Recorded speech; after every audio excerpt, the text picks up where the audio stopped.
Hi friends, welcome to my channel Padma blogs. ఈరోజు మనం చింతకాయ పచ్చడి తయారు చేసుకుందాం రండి ఫ్రెండ్స్. ముందుగా చింతకాయ పచ్చడి తీసి పక్కన పెట్టుకోవాలి.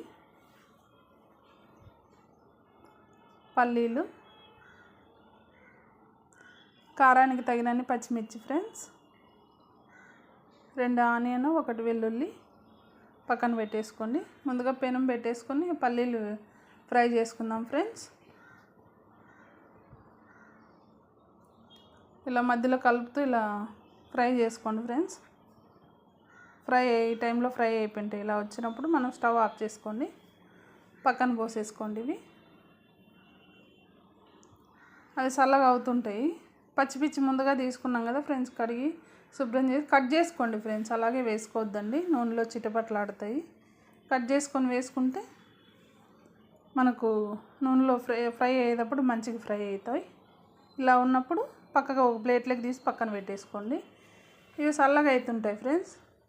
2 ఆనియన్ తీసుకున్నాం కదా మనం ముందుగా, అవి కట్ చేసుకోవాలి. ఇలా చిన్న చిన్న పీసులుగా కట్ చేసుకొని ఒక ప్లేట్లోకి తీసి పక్కన పెట్టేసుకోండి.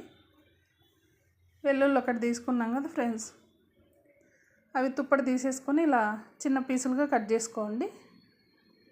కట్ చేసుకొని ఒక ప్లేట్లో పక్కన పెట్టేసుకోండి ఫ్రెండ్స్. ఇలాగా పల్లీలు వేపుకున్నాం కదా ఫ్రెండ్స్, అవి ఇలా నలుపుకొని మనం ఈజీగా ఇట్లా ట్రైనర్తో తీసేసుకోవచ్చు ఫ్రెండ్స్. పొట్టు ఈజీగా వచ్చేస్తుంది. పక్కన పెట్టేసుకొని ఒక మిక్సీ గిన్నె తీసుకొని ముందుగా చింతకాయ పచ్చడి వేసేసుకోవాలి. వేసుకున్న తర్వాత పల్లీలు ముందు తోలు తీసి పెట్టుకున్నాం కదా ఫ్రెండ్స్, అవి వేసుకోండి. పచ్చిమిర్చి ఫ్రై చేసుకునేట్టు వేసేసుకొని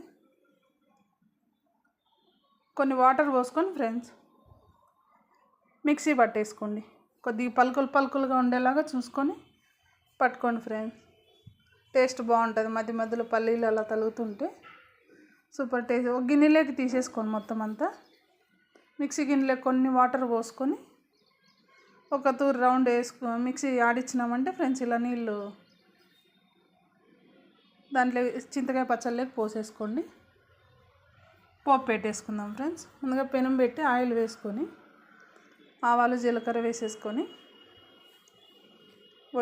ఒట్టిమిరప 3 ఫ్రెండ్స్, వెల్లుల్లి వేసేసుకొని ఫ్రై అయ్యాక ఆనియన్ కట్ చేసుకొని పెట్టుకున్నాం కదా ఫ్రెండ్స్, అవి వేసేసుకోండి. అవి ఫ్రై అయిపోయినాయి. ఈ టైంలో చూడండి, చింతకాయ పచ్చడి మనం గిన్నెలో పక్కన పెట్టుకున్నాం కదా ఫ్రెండ్స్, మొత్తం పోసేసుకోవాలంతా పోపులోకి. పోసేసుకొని ఒక 2 మినిట్స్ బాయిల్ అయితే సరిపోతుంది ఫ్రెండ్స్. ఎక్కువ ఉడకనిచ్చుకోవద్దండి, టేస్ట్ పోతుంది. ఇలా ఫ్రై చేసేసుకొని స్టవ్ ఆఫ్ చేసుకొని ఇంకా సర్వ్ చేసుకోవడమే ఫ్రెండ్స్.